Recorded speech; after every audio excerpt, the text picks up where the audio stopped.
రాష్ట్రాన్ని శ్రీలంక చేస్తున్నామని చెప్పి మా మీద అన్నారు. ఈయన 13-14 నెలల కాలంలోనే ఈయన తీసుకొచ్చిన అప్పులు 1,75,112 కోట్లు.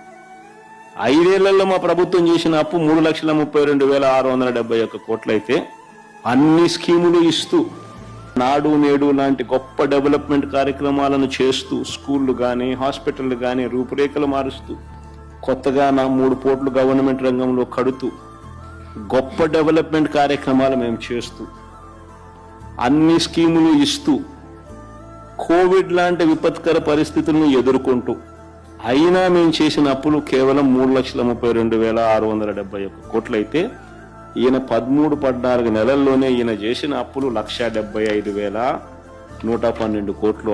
నేను అడుగుతా ఉన్నా, ఈ డబ్బంతా ఎవరి జోబీ లేదు, ఎవరికి ఒక స్కీమ్ ఇచ్చింది లేదు, ఎవరికి ఏ మంచి చేసింది లేదు.